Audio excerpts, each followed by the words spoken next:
എൻ്റെ പേര് രേഷ്മ സിസിൽ തോമസ്. ഞാൻ കാളികാവ് സെൻറ്റ് സെബാസ്റ്റ്യൻസ് ചർച്ചിൽ നിന്നാണ് വരുന്നത്. കഴിഞ്ഞ ഒരു വർഷമായിട്ട് ഞാൻ ടെക്സസിൽ ഹ്യൂസ്റ്റണിലാണ്. അവിടുത്തെ ഫാമിലിയായിട്ട് ഞങ്ങളെല്ലാം ഗ്രീൻ കാർഡ് ഹോൾഡേഴ്സാണ്. ഞാൻ ആദ്യമായി ഉടമ്പടി എടുക്കുന്നത് 2023 ഏപ്രിൽ 28-നാണ്. അതിൽ എനിക്ക് 6 നിയോഗങ്ങളിൽ 5 നിയോഗങ്ങളും സാധിച്ചു കിട്ടി. ഒന്നാമത്തെ നിയോഗമായിട്ട് എനിക്ക് MSW പാസ്സാകാനായിരുന്നു. ഞങ്ങളുടെ അവസാന സെമസ്റ്റർ പരീക്ഷ നല്ല ബുദ്ധിമുട്ടുള്ളതായിരുന്നു. പിന്നീട് 2 മാസം ഇൻറ്റേൺഷിപ്പിന് ശേഷം ഒരു 120 പേജുള്ള 60 റിപ്പോർട്ടുകൾ സബ്മിറ്റ് ചെയ്യണമായിരുന്നു. അത് വൈവയുടെ ദിവസം സബ്മിറ്റ് ചെയ്യണം. വൈവയ്ക്ക് ഒരാഴ്ച മുന്നേ എൻ്റെ ഗ്രാൻഡ് മദർ മരിച്ചുപോയി. അപ്പം അത് എനിക്ക് വളരെ ബുദ്ധിമുട്ടുള്ളതായിരുന്നു. 2 ദിവസം കൊണ്ടാണ് ഞാൻ ഈ 60 റിപ്പോർട്ടുകളും എഴുതി തീർത്തത്. അത് മാതാവിൻ്റെ കൃപയാലാണ്. അത് മര്യാദയ്ക്ക് പഠിക്കാനോ അത് അറേഞ്ച് ചെയ്യാനോ പോലും എനിക്ക് സമയം കിട്ടിയിരുന്നില്ല. എക്സാം ഹാളിൽ കയറിയപ്പോൾ ഞാൻ ശരിക്കും കാശ് രൂപം പിടിച്ചിട്ടാണ് കയറിയത്. എക്സാമിനേഴ്സ് റിപ്പോർട്ടൊന്നും മര്യാദയ്ക്ക് വായിച്ചില്ല. ജസ്റ്റ് തുറന്ന് നോക്കിയിട്ട് അവർ അടച്ചു വെച്ചു. എന്നിട്ട് അവർ ചോദിച്ച ചോദ്യത്തിനൊക്കെ എനിക്ക് നന്നായി ഉത്തരം പറയാൻ സാധിച്ചു. അങ്ങനെ മാതാവിൻ്റെ കൃപയിൽ എനിക്ക് MSW പാസ്സാകാൻ സാധിച്ചു. പിന്നീട് ഞാൻ US പോയി. അവിടെ കോഴ്സ് റിക്കഗ്നിഷൻ, ഞാൻ ഇവിടെ പഠിച്ച ഡിഗ്രി അവിടെ ആക്സെപ്റ്റ് ചെയ്യണമായിരുന്നു. അതിനുവേണ്ടി അവിടെ നിന്നാണ് ഞാൻ ഇവിടുത്തെ ഡിഗ്രി സർട്ടിഫിക്കറ്റിന് അപ്ലൈ ചെയ്തത്. എനിക്കിവിടെ ഒരു സഹായിക്കാൻ ആരും ഉണ്ടായിരുന്നില്ല. വളരെയേറെ ബുദ്ധിമുട്ട് സഹിച്ചു. 3 മാസത്തോളം ഉണ്ടായിരുന്ന ലാഗായിരുന്നു. ഉടമ്പടി നിബന്ധനകൾ കൂടുതൽ പാലിക്കാൻ തുടങ്ങി, ധ്യാനം കൂടാൻ തുടങ്ങി. അതിൻ്റെ ഫലമായിട്ട് 3 ആഴ്ചയ്ക്കുള്ളിൽ എനിക്ക് കോഴ്സ് റിക്കഗ്നിഷൻ സർട്ടിഫിക്കറ്റ് കിട്ടി. പിന്നീട് അവിടുത്തെ ലൈസൻസ് പരീക്ഷ എഴുതണമായിരുന്നു. അത് വളരെ ബുദ്ധിമുട്ടായിരുന്നു. അവിടുത്തെ അമേരിക്കൻ യൂണിവേഴ്സിറ്റിയിൽ പഠിച്ചവർ പോലും, അവിടെ ജോലി ചെയ്യുന്നവർക്ക് പോലും 4ഉം 5ഉം അറ്റംപ്റ്റ് കഴിഞ്ഞിട്ടും കിട്ടാത്ത ഒരു പരീക്ഷയായിരുന്നു. അപ്പം അത് എഴുതുവാന്ന് പറഞ്ഞപ്പോഴേ ഒരുപാട് സോഷ്യൽ വർക്കേഴ്സ് വിളിച്ചിട്ട് പറഞ്ഞു, നിന്നെക്കൊണ്ട് പറ്റത്തില്ലായിരിക്കും, ട്രൈ ചെയ്ത് നോക്ക്, ഒരു എക്സ്പീരിയൻസ് ആവുമല്ലോ എന്ന്. പക്ഷെ ഞാൻ ഉടമ്പടിയിൽ സ്ട്രോങ് ആയിട്ട് നിന്നു. എക്സാമിന് പോയപ്പോൾ തന്നെ എന്നോട് പറഞ്ഞത്, നിൻ്റെ അസൈൻ സീറ്റിൽ നിൻ്റെ കമ്പ്യൂട്ടറിൽ ഇഷ്യൂസ് ഉണ്ടെന്നുള്ളതാണ്. അന്നേരം കാശ് രൂപം വെച്ച് ഞാൻ ഒരുപാട് പ്രാർത്ഥിച്ചു, എന്നെ എക്സാം എന്ന് എഴുതിപ്പിക്കണേ എന്നുള്ളത്. എക്സാം ഹാളിൽ കയറ്റി കാശ് രൂപം വെച്ചിട്ടാണ് ഞാൻ ഓരോ ക്വസ്റ്റ്യനും ചെയ്തത്. 80ാമത്തെ ചോദ്യമായപ്പം എൻ്റെ കമ്പ്യൂട്ടർ ഷട്ട് ഡൗൺ ആയിപ്പോയി. അന്നേരം ഞാൻ മാതാവിനോട് പ്രാർത്ഥിച്ചു. അവർ പറഞ്ഞു വേറൊരു കമ്പ്യൂട്ടറിൽ സെറ്റാക്കി തരാം, പക്ഷേ ഇതുവരെ ചെയ്തത് അതിലുണ്ടാകുമോ എന്ന് അറിയത്തില്ലെന്ന് പറഞ്ഞു.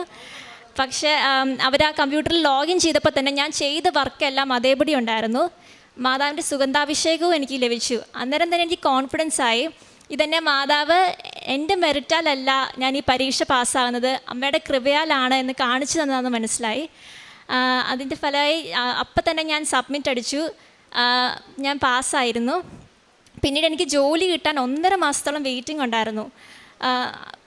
അന്നേരം ഞാൻ ഇവിടെ സാക്ഷ്യം പറഞ്ഞതിൻ്റെ കേട്ടിട്ട് ഞാൻ ഡേറ്റ് ഇട്ട് പ്രാർത്ഥിച്ചു, ഫെബ്രുവരി 18-നുള്ളിൽ എനിക്ക് ജോലി തരണമെന്ന്.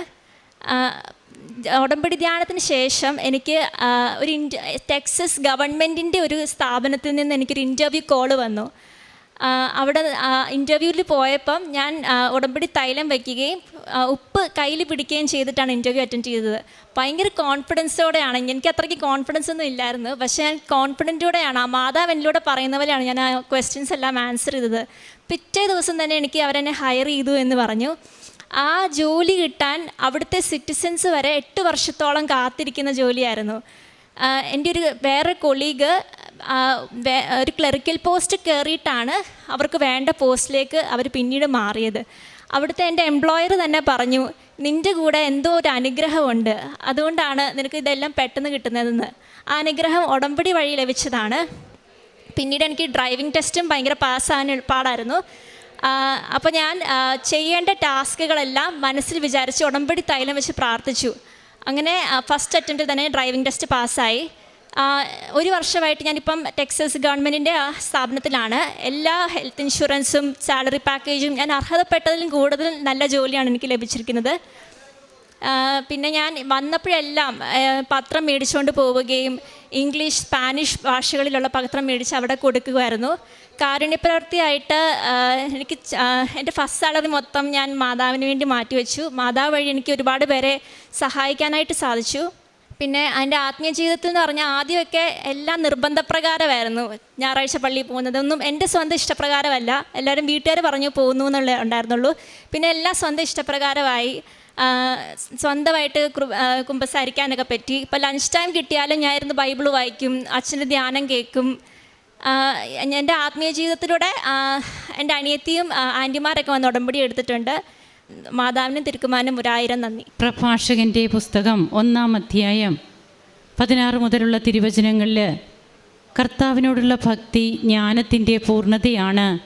അവൾ തൻ്റെ സൽഫലങ്ങൾ കൊണ്ട് മനുഷ്യരെ തൃപ്തരാക്കുന്നു. അവളുടെ ഭവനം അഭികാമ്യ വസ്തുക്കൾ കൊണ്ട് നിറയുന്നു, അവളുടെ കലവറ വിഭവങ്ങൾ കൊണ്ടും. രേഷ്മ സിസിൽ തോമസ് എന്ന ഈ മകള് ടെക്സാസിൽ 1 വർഷമായിട്ട് അതിനു മുൻപ് പഠിക്കുകയായിരുന്നു. അതിനുശേഷം തനിക്ക് ജോലി, തൻ്റെ PG പഠനമൊക്കെ കഴിഞ്ഞ് തനിക്ക് ജോലി ലഭിച്ച സാഹചര്യങ്ങളും ഇന്ന് അവിടെയുള്ള സിറ്റിസണൊക്കെ കിട്ടുന്നതിന് എത്രമാത്രം ബുദ്ധിമുട്ടുള്ള ഒരു ജോലി തനിക്ക് എങ്ങനെ ലഭിച്ചു, എന്താണ് തൻ്റെ എംപ്ലോയർ തന്നോട് പറഞ്ഞത്, ഇതൊക്കെ രേഷ്മ പറഞ്ഞു തന്നെ നാം കേട്ടു. ഭയപ്പെടുകയോ പരിഭ്രമിക്കുകയോ വേണ്ട, ഞാൻ നിൻ്റെ കൂടെയുണ്ട് എന്ന് ജോഷുവയുടെ പുസ്തകത്തിൽ തിരുവചനം അരുളി ചെയ്യുന്നുണ്ട്. അതുപോലെ ഇപ്പോൾ നാം വായിച്ചു കേട്ട തിരുവചനം ജ്ഞാനസമ്പാദനം അതെങ്ങനെയാണ് അഭികാമ്യ വസ്തുക്കൾ കൊണ്ട് തൻ്റെ കലവറ നിറയാനായിട്ട് ജ്ഞാനത്തിലൂടെ ചരിക്കുന്ന മക്കൾക്ക് എങ്ങനെയാണ് ജ്ഞാനസമ്പാദനം അതൊക്കെ എങ്ങനെ സാധ്യമാകുന്നു. തനിക്ക് ഉടമ്പടി മാത്രമാണ് തൻ്റെ കൈമുതലായിട്ടുള്ളത്.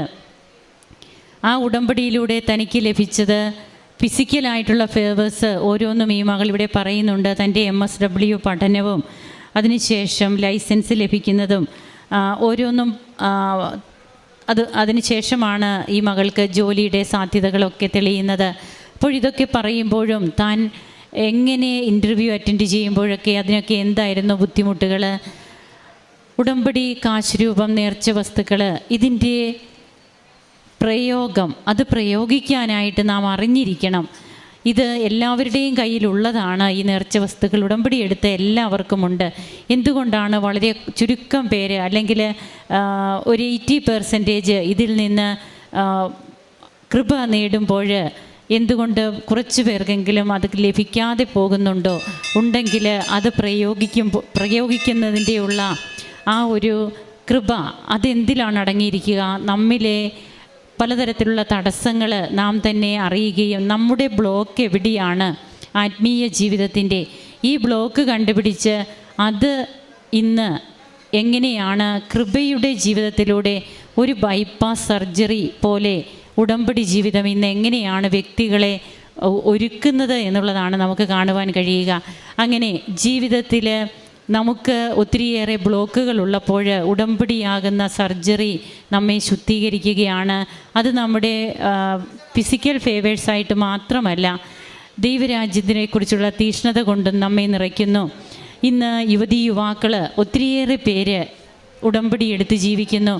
അവരുടെ ജീവിതത്തിൽ അവർക്ക് മറ്റ് സന്തോഷങ്ങൾ ആയിരുന്നു ഇത്രയും നാൾ അവർ കൂടുതൽ മുൻതൂക്കം കൊടുത്തുകൊണ്ടിരുന്നതെങ്കിൽ ഇന്നെങ്ങനെയാണ് ഉടമ്പടിയിലൂടെയുള്ള ഒരു പുതുജീവിതം തങ്ങൾക്കിന്ന് എങ്ങനെയാണ് ശക്തിയായി ചൈതന്യമായി നിലകൊള്ളുന്നത്?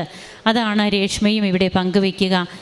താൻ മൂലം തൻ്റെ കുടുംബത്തിലെ മറ്റംഗങ്ങളുമൊക്കെ ഉടമ്പടി എടുക്കുവാനിടയായി എന്നും അങ്ങനെ തനിക്ക് സന്തോഷവും സമാധാനവും നൽകുന്ന ഉടമ്പടി ജീവിതത്തിലൂടെ ക്രിസ്തുവിന് സാക്ഷ്യം വഹിക്കുന്ന ഈ മകളോടൊപ്പം നമുക്കും കരങ്ങളടിച്ച് ഈശോയ്ക്കും അമ്മയ്ക്കും നന്ദി പറയാം, ദൈവത്തെ ആരാധിക്കാം, മഹത്വപ്പെടുത്താം. അത്യപൂർവ ദൈവാനുഭവങ്ങൾ ഇനി നിങ്ങൾക്കും സ്വന്തം. ഈ യൂട്യൂബ് ചാനൽ ഇതുവരെ സബ്സ്ക്രൈബ് ചെയ്തിട്ടില്ലെങ്കിൽ ഇപ്പോൾ തന്നെ സബ്സ്ക്രൈബ് ചെയ്യുക. ഈ വീഡിയോ ഇപ്പോൾ തന്നെ നിങ്ങളുടെ സുഹൃത്തുക്കൾക്ക് ഷെയർ ചെയ്തുകൊണ്ട് കർത്താവിൻ്റെ പ്രേക്ഷിതരാകുക.